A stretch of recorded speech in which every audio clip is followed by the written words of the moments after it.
Good morning, everybody. Okay, it is April 1st. Yee. So April Fools, everybody. Hi. Matthew wants to say hello before we get started. I think he just said hello. He is. I don't know if you can see him. Here, let me close the door so the angle is right. There he is, right there.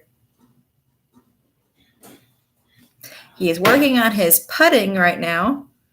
What are you doing, God? No.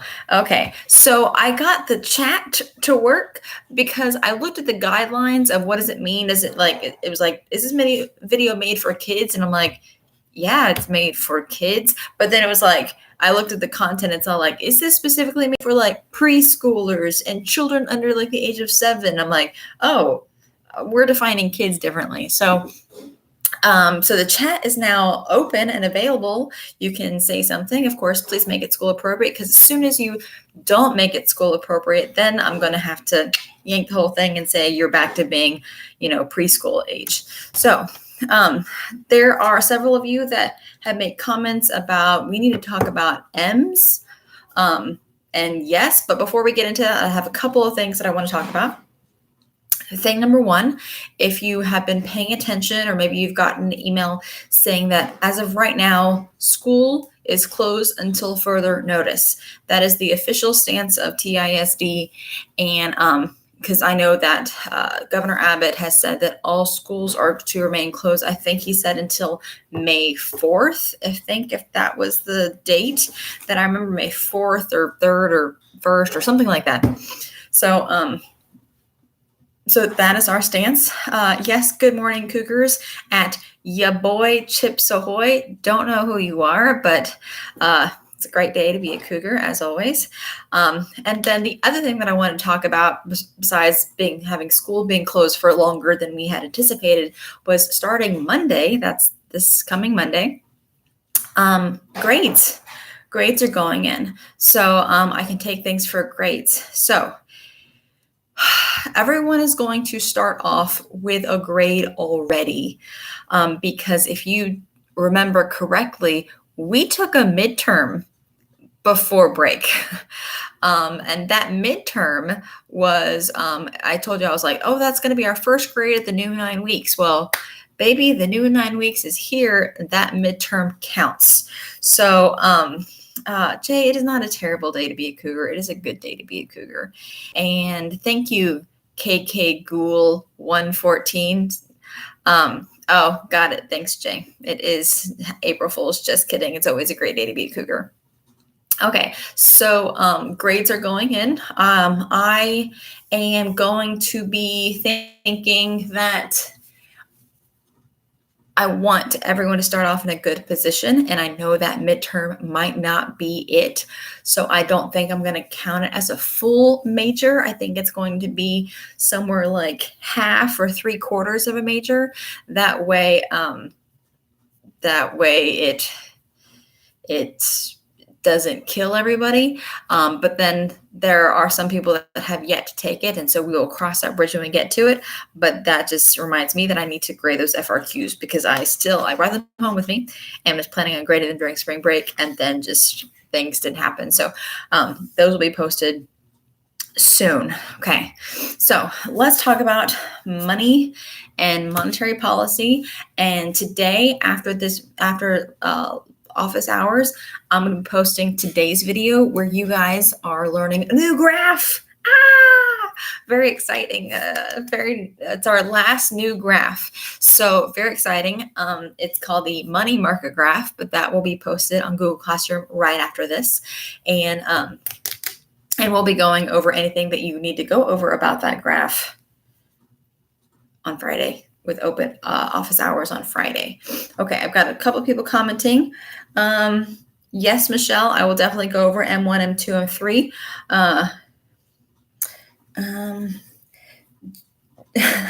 Gianna, I need you to take a breath. And Zach, AP tests are open note this year. I don't know if that, I have a feeling that they were going to be open note anyway if they were going to be at home, Zach. But I have a feeling that yes, I know that A Push is definitely open note because I know that my husband has been following that even though he doesn't teach A Push anymore. But he's like, hey, did you hear that A Push is open note, open book? I'm like, whoa, I don't know how that's going to work for AP Eco. I'm interested. I need to look more into that. And I have no idea how that's going to work. Okay. But you can say hello one more time and then you got to leave us alone. Okay. Okay. So, but Zach, did you like for sure, did you see that all tests are going to be open note? Or was that just a couple things that you saw? Because like I can see that being for A Push. I can even see that being for AP Eco. I don't see that for AP Psych because the entire test is definitions. So like just looking up definitions, that would be like everyone gets a 5. So I don't know how that's going to work. Okay. So leave a message if you know the answer to that, Zach. If whether it was just one test or all tests. And okay, you said you heard that they all were. Okay. I cannot confirm or deny. I will look that up, and if someone could send me like the source of that information, and I want to verify truths before I go out and being like, oh, by the way. So anyway, let's talk about money. I will get to the M1 and M2 and M3. That's always tricky. But first, I want to talk about the 3 functions of money. And the first function of money is I want to go in order of it's a unit of account. I wanted to go in order of the reading. A unit of account. Basically, that means money needs to be like a unit of measurement. So like, I could say like, hey, what's the distance between like your house and school? And you can say, oh, I'm 7 miles away. Or you could say, oh, well, my house is only 15 minutes away. And you say, well, my house is only 3 stop signs away. Well, those are all different units of measurements of like distance. You could say like, oh, my house is 2 songs on the radio away. I have no idea which house is like closer because those are all different units of measurements.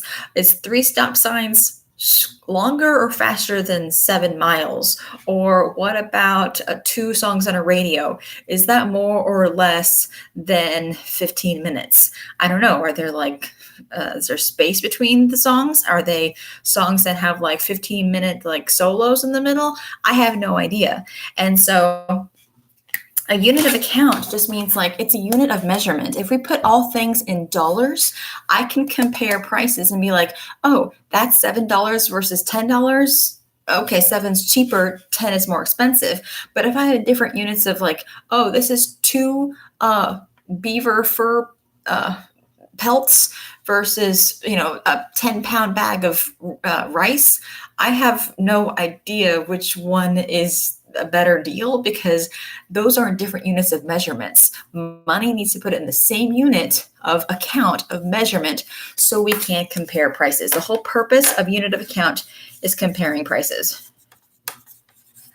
So if an AP test question says, and I think I took a picture. Yeah, Zach says, because they can't stop people from cheating, so they're just going to make them open note. So they're going to have to like rewrite the tests, so it requires more knowledge than just like definitions and looking things up. Okay, so I took a picture of my screen the other day. And okay, I guess I didn't take a picture of this one that I'm thinking of, but there was a question that says, Frank is going from store to store pricing guitars to find out where he can buy the cheapest guitar. And it's like, what function of money is he using? Well, he's not buying the guitar. He's just going from store to store to see prices and which one has the best deal. And so that would be a great example of unit of account because he's comparing prices of guitars. If he was to actually buy the guitar, then it's a medium of exchange. And that's when you actually purchase things. You can purchase goods and services. You are exchanging. It is a medium. It's a way to exchange money, goods, and services. So if money can do that, if money can use to purchase things, then that's a function of money, medium of exchange. And the third function of money is a store of value, meaning it holds its value over time. And why would that be important? Why would you need to hold value? Like, why would it be important that $20 holds the value of being $20 over time? What are you like? You guys can comment. So that's a question that I'm posing for you guys. Why is it important that money holds its value over time? What are you trying to do with money if you're trying to hold it over time? What do we call that? You've got a chat right there. Use it.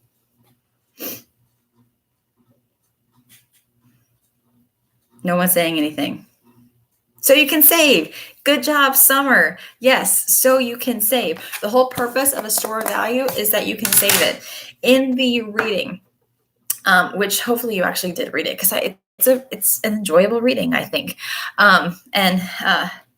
Yes, Jay, you said so people can use it later because that means they're saving it until then. So they're using it as a store of value until they can use it as a medium of exchange. So your savings eventually gets spent, but at first it's savings and then it's a medium of exchange.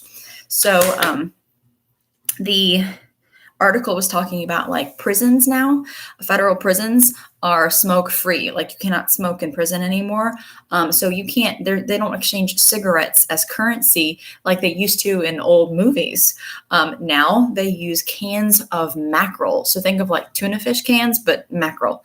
And they said, you're not going to use fresh mackerel. You're going to use cans of tuna or cans like of fish, because if you were to use fresh mackerel, it goes bad. It's not going to store its value over time.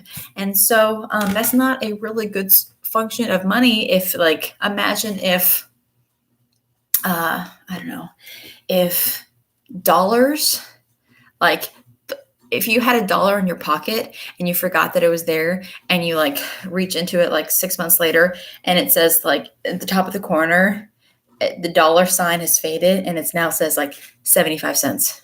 You're like, oh crap, I really need to spend this dollar before it loses all of its value. And then like a month later, you're like, oh, I forgot about it again. And then it says like 25 cents. You're like, that would be a really bad function of money because it's not storing its value over time. A dollar is a dollar is a dollar for the rest of its life. How much that dollar buys, that changes depending on inflation and deflation, but it's still a dollar. It's still a dollar. It doesn't decrease in value over time. So those are the functions of money. Money has to do all of those things for it to be money. It can't just do one of those things, which is why like credit cards are not money. They're not money. I've seen that as multiple test questions where it's like, which of the following is or is not money? Credit cards is not money because credit cards is not a store of value. A credit card does not hold its value over time because a credit card doesn't technically have value. It's not money. It's a loan. You know, Visa is paying for that. You will pay Visa then in a month with interest. But at this time, Visa is paying for it. So it's a medium of exchange, but it's not a store of value and it's not a unit of account. It's not like this marker is 2 credit card swipes worth and this other marker is 3 credit card swipes worth. That doesn't make any sense. So credit cards aren't money. Loans aren't money. Okay, so let's talk about M1 and 2, M3. So here's what I'm going to do. I'm going to draw the circles that I mentioned in the video. Did I mention in the video? God, I feel like I did. I know that I drew it, but did I draw it today for today's video that you haven't seen yet? Or did I draw it yesterday? I don't remember. So I want you to draw this somewhere in your notes. It's 3 circles with M1 in the middle, M2, and M3. I did do it? Okay, fantastic. Okay, so I did not draw this big enough, and my whiteboard is not big enough, but if we were in class, I would have drawn this so big on the whiteboard in the front of the room that I would have been able to write in each of these circles. Unfortunately, with this my tiny little whiteboard, I don't have room. So I'm going to either write it off to the side or I'm going to write it on the back. But M1, M2, and M3. All right. So let's talk about the things that are in M1. Okay, because the Federal Reserve needs to keep track of all money in circulation so they know how much money is in circulation. That's kind of their job. That's like their job. And so they put them in categories so they know what types of monies there are. And yes, monies, M-O-N-I-E-S, is a word. Fishes is a word. Like if you have 2 coins, that's money. But if you have a coin and a dollar, that's monies, because those are different forms of monies. Like 2 goldfish are fish, but a goldfish and a trout are fishes, because those are different. You can say hello. Hello. The whole squad is coming in. Hey, Charlie. Okay. So let's talk about the different categories of money considered M1. Okay, M1 is money with high liquidity.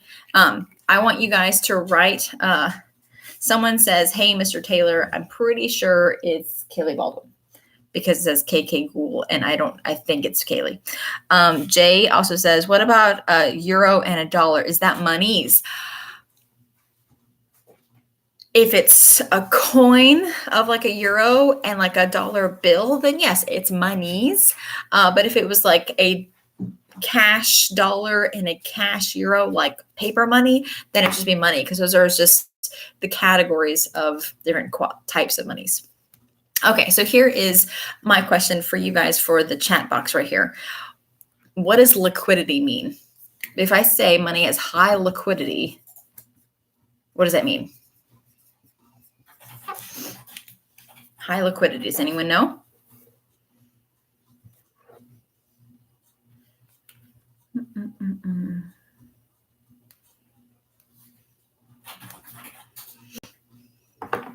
It says how easily is it accessible, how easy it is to spend and to access. Okay, so what is that function of money called when you're spending it?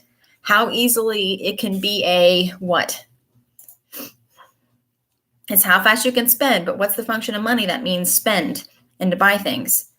It's how fast things can be turned into a blank, blank, blank, blank, blank, blank. Not a small, not a large, but a medium of exchange. Summer, you are on the ball. If I could give you a sticker, here, sticker for you. Enjoy. Okay, so high liquidity means I can turn it into a medium of exchange extremely quickly. Like I can spend it so fast. It takes no time. There's no wait time. I can spend it in a second. And so, Summer, you gave yourself an emoji sticker. Good for you. High liquidity. So what are some things you can spend really quickly? Cash, you can spend that immediately. Coins, you can spend that immediately. A check, that's pretty quick. It can take a minute at most to write a check. Debit cards is just a swipe. And the reason that debit cards are considered like money and credit cards are not is because debit cards are directly linked to your checking accounts. And checking accounts, is like checking accounts you can spend very quickly. Checks are tied to checking accounts and debit cards are tied to checking accounts. So they're all in the same. And does anyone remember what the AP test calls checking accounts? Like their term for it?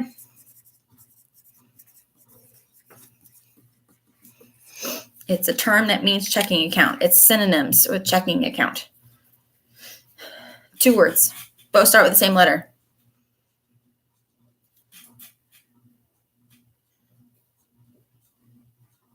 The letter is D. Yay, MFS, demand deposits. Good job, Pink Void and Jay Wenzel. Demand deposits. So here are all the things in, also, what was it going to?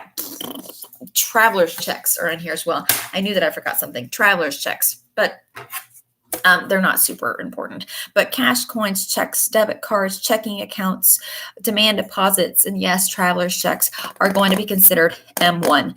This is money supply. This right here is the money in circulation. This is considered, like when we learn a new graph today and I say talk about money supply, this is the money supply I'm talking about. M1 is the same thing as the money supply, the supply of money in the economy.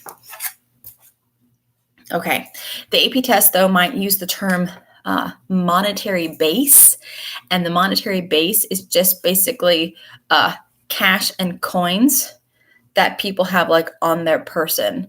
It does not include what they have in their checking account. It's just like literally take out what's accessed in the bank. It's just what they have in their wallets. Okay, that's M1. M2 is a bigger category because it includes everything in M1. That's why I draw it like this, because M1 is in the circle of M2. M2 includes M1. M2 is M1 plus it has lower liquid assets, meaning has lower liquidity. It's slower to spend. Maybe there's some sort of wait time to get this money. Maybe this money is not easily accessible. So like savings accounts.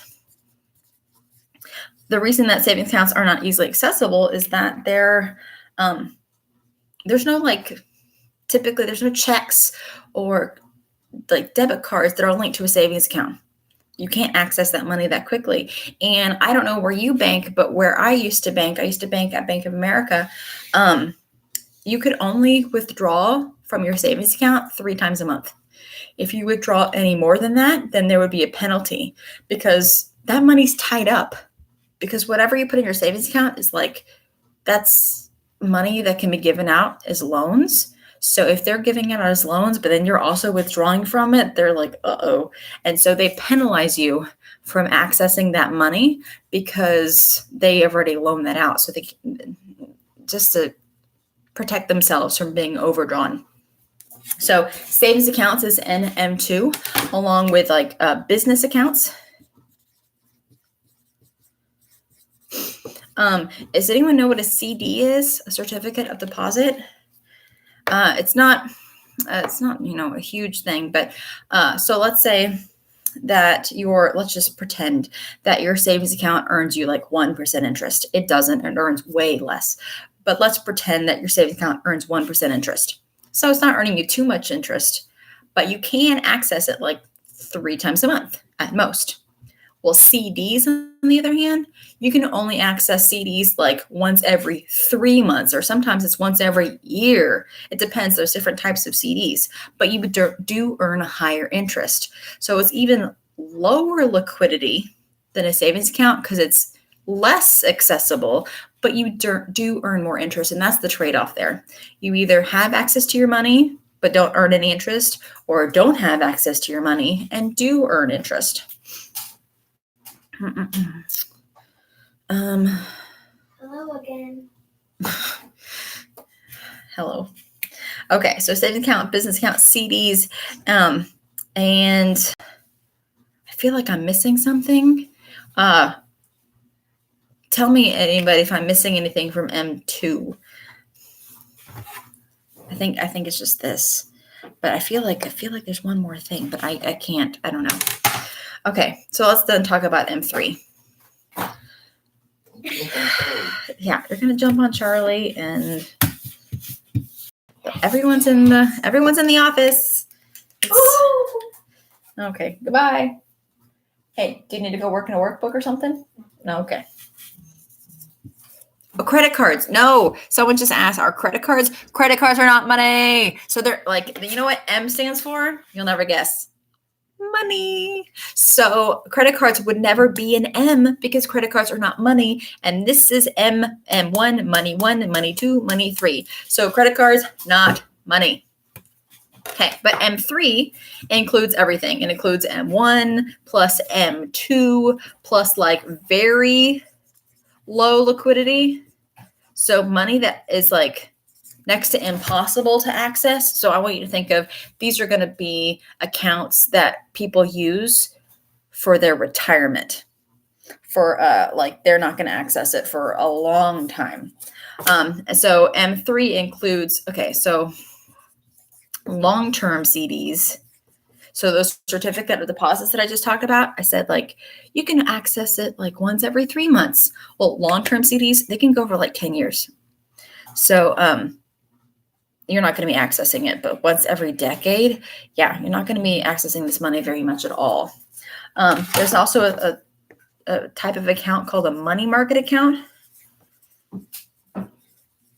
which I don't know that much about because I don't have money market accounts.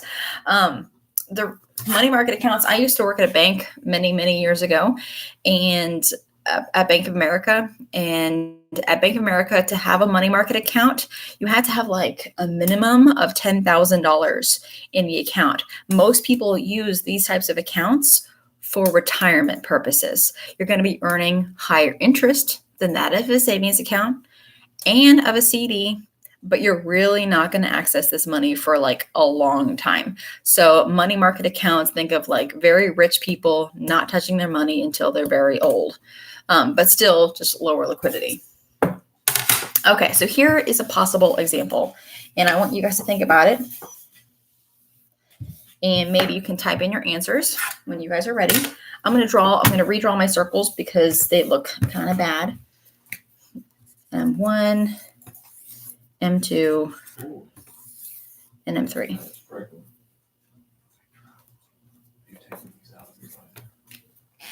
Don't take your baseball cards out of your binder. Leave them in the sleeves. Okay. Here's the question. Let's say Jay goes into the bank and he withdraws $100 from his savings account and like gets it as cash. Okay. So he goes to the teller and he's like, I like to withdraw $100 from my savings, and she pays him in cash. So what happens to M1, M2, and M3? The answer choices are up, down, or stay the same for each of these. M1, M2, M3, up, down, stay the same for each of them. So I need Jay gets $100 from his savings. What happens to M1, M2, and M3? I'll give you some time to think. So far in the chat box, I have some people disagreeing with each other. So we'll see what happens. What happens to M1, M2, and M3?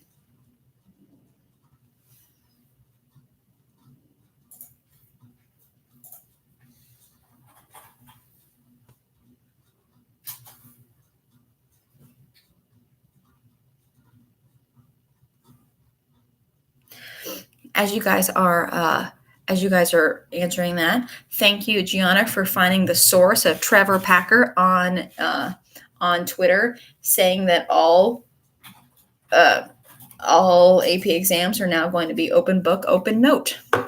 I so wish that I could take it because I really want to be like, ooh, how fun. But, I can't. So let's talk about this question. So here's how these circles help, because these circles are almost like where you would do your work. So think about where savings accounts are. Sorry. Savings accounts are in M2. You got to know where each of your categories are. So he is withdrawing $100 from savings. So savings goes down by $100, right? Minus 100 in M2. Where does it go? Well, he gets it as cash. Cash is in M1. So M1 goes up by 100. Okay, so what happens to M1, M2, and M3? M1 goes up by 100. So M1 increases, gets higher. But look at M2. M2 circle includes this M1 circle. So yes, it went down by $100 in savings, but up $100 in M1, which is cash. But M2 includes both of those transactions. It includes the minus 100 and plus 100. So M2 stays the same as well as M3 stays the same. So it looks like Emma got it right. Jay got it right. Oh my gosh, can you like look at YouTube somewhere else, please? I'll have to post a video. Okay. And yeah, nothing's gonna go down. But M1 goes up and M2 and M3 stay the same is the answer here. Okay, so I'm gonna give you one more example of M1, M2, and M3. And let's say that who's pink void again? Did I get an answer to that? Who's pink void? Okay, M1. Does anyone know who that is? I was going to have you be in the problems, what I was going to say. Pink void does this. Tanya, okay. All right, Tanya. M1, M2, M3. Okay, so Tanya is going to, what is Tanya going to do? She is going to deposit $50 cash into her checking account. Tanya deposits $50 cash into her checking account. What's going to happen to M1, M2, M3? Is it going to increase, decrease, or stay the same for each of those accounts? So Tanya deposits $50 cash into her checking. I'll give you some time to type in your answers.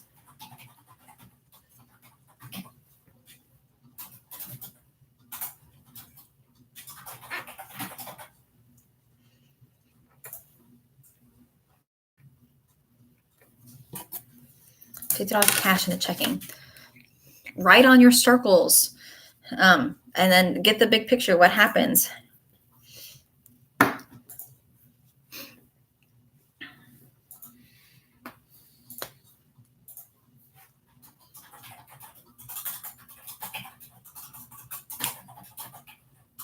We got answer, Emma, that's answered. Let's see who else has answered.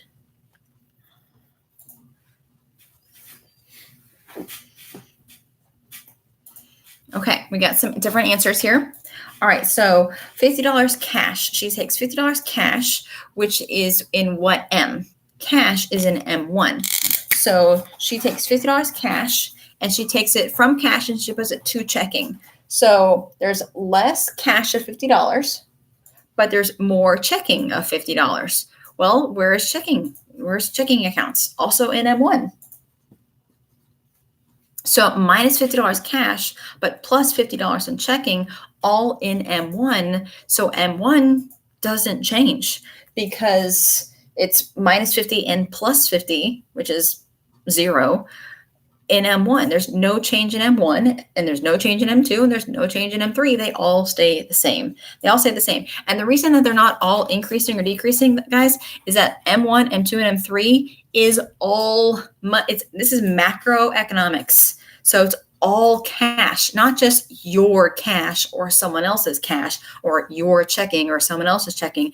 It's everyone's cash added together, everyone's checking accounts added together, everyone's savings accounts and M2 added together. It's macroeconomics. It's everything.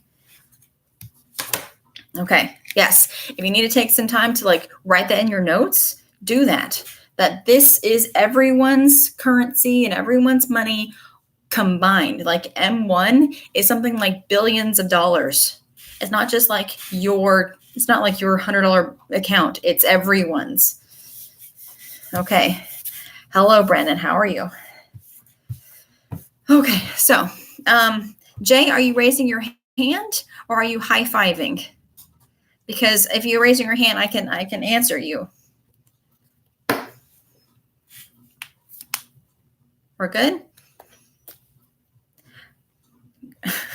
Okay, so that was M1, M2, and M3. Does anyone need me to give you another question, or do you want me to move on to, let me see what other questions we need to talk about the Federal Reserve. We need to talk about the Federal Reserve.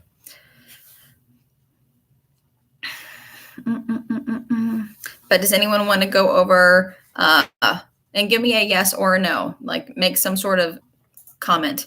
can we go over the worksheet from Monday? What was the worksheet Monday? Worksheet from Monday. Monetary policy. It was okay. Yes, it was like, what are the three functions of money? Okay, we talked about that earlier. And then it was like, which M1, M2 is a unit of account, medium of exchange, store value. Is that what I'm talking about here? I think so. Jay is asked if prison population went up and the U.S. population would be the same and Earth's population would be the same. Oh, that is a great analogy to M1, M2, and M3. Jay, that is amazing. Prison, U.S., Earth. If the prison population got bigger or smaller, that does not change the U.S. population. It's just a different amount of the U.S. population is either in prison or out of prison. And it also doesn't change the world. Oh, fantastic, Jay. Sticker for you. Okay. Let's go talk about the M1, M2, M3. So M1, M2, M3 in terms of the functions of money. M1 is cash, coins, checks. That's what you spend, right? So M1 is a good medium of exchange.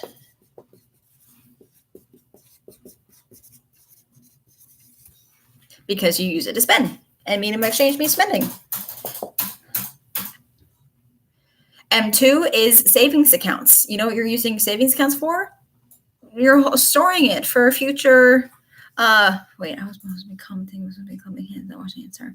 Well, it's good to wash your hands anyway, Brennan, for 90 seconds. So M2 is all about savings accounts and things like that. So you're storing your money, store of value, because you're storing your money for future savings, and you hope that it keeps its value over time. Okay, M3, this one's kind of a stretch because these are kind of make sense.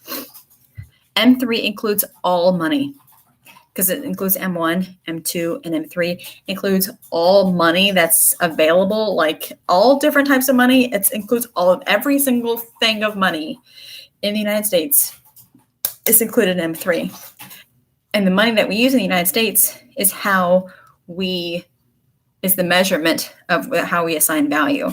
This is this much dollars, and this is this much coins, and this is this much whatever. And so M3, since it includes all money, and we use all money as a unit of account, M3 is a unit of account. Because it includes all money that we use as a way to compare prices and to assign accounting to.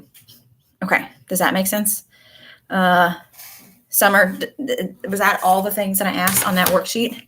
I made that worksheet like 3 years ago, so I don't really remember exactly what was on it, I think. But Summer, am I good? Am I good to go? Can I talk about the Federal Reserve?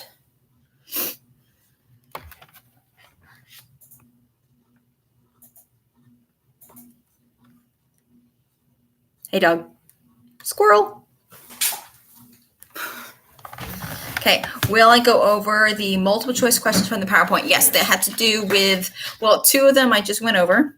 One of them was like what happens to M1, M2, M3 if someone transfers money from savings to checking and checking to savings, which we already did a couple of those. Another one says, which of the following is considered the biggest part of M1? And like which one is the largest category of M1? And here were your choices. A, money market accounts. That's M3. B, checkable deposits.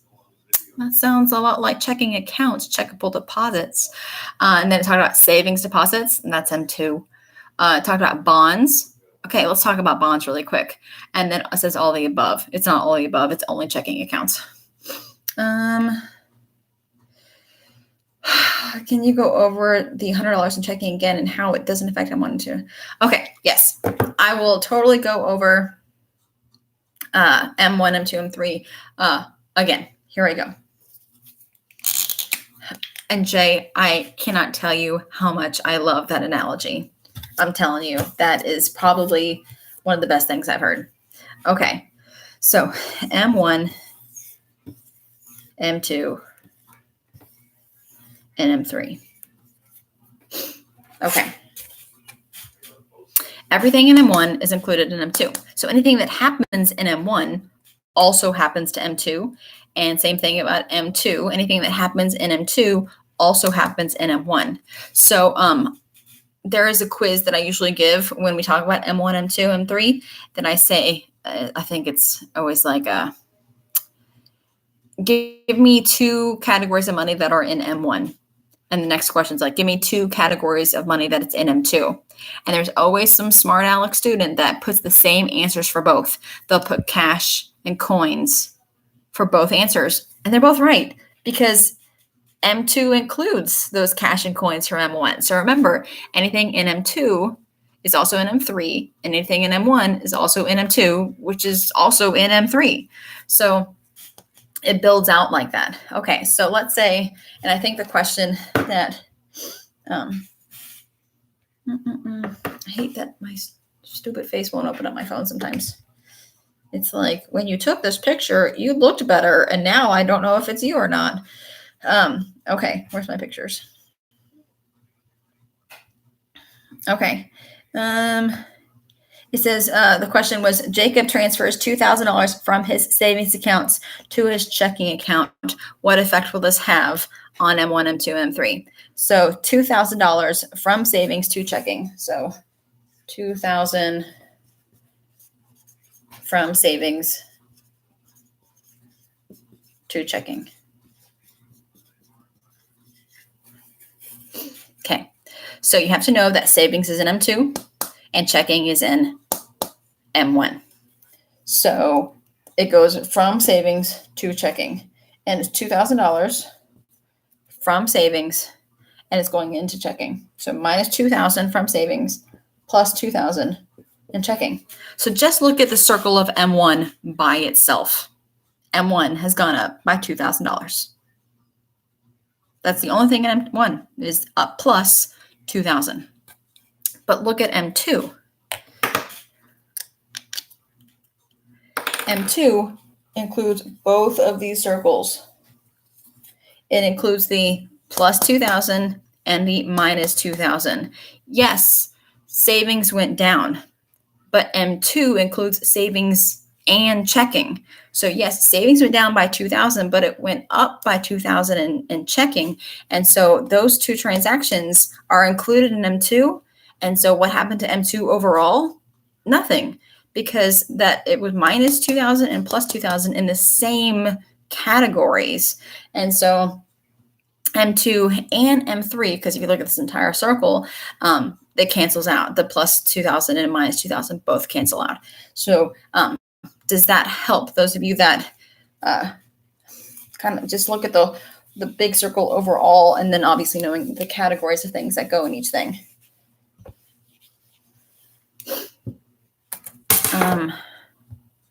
So the person that just texted and was all like, I don't understand. Does that help? Okay. Okay. All right, let's talk about the Federal Reserve. A couple things you need to know. The Federal Reserve was established in 1913. Before that, we had 2 attempts of a central bank, and neither of them worked. And then for a while, we had no central bank, and that was a chaotic time. And there was no like regulating forces, and banks could do whatever they wanted. It was chaos. But then in 1913, the Federal Reserve Act of 1913 established the Federal Reserve, which is the central bank of the United States. It is a bank's bank. It's also called the lender of last resort.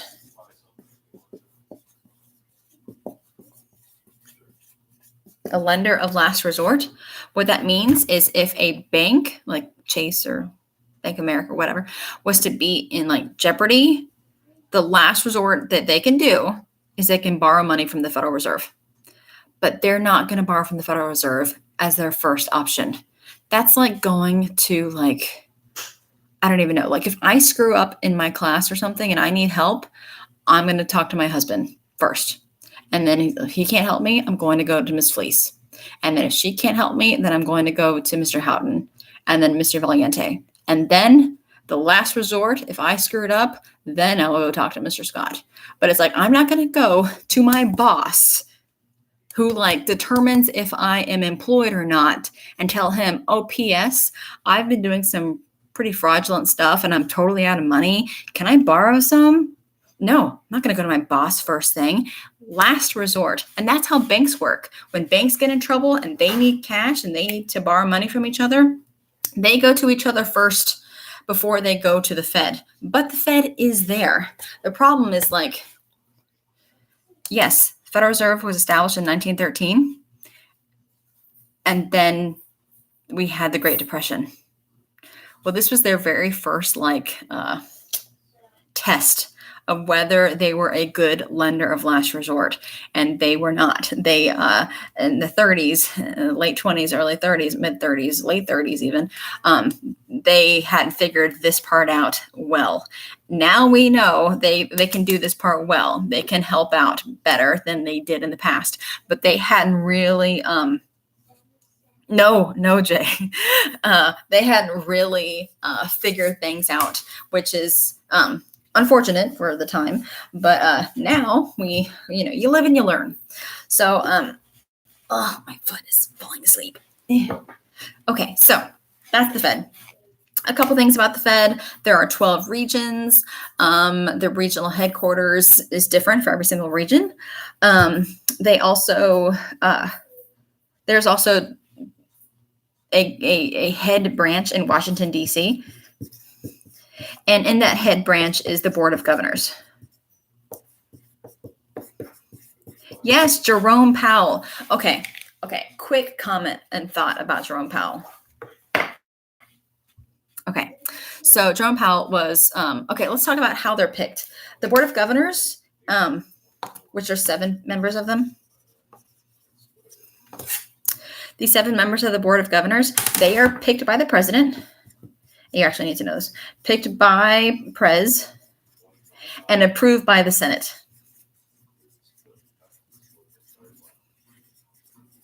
And they serve 14-year terms.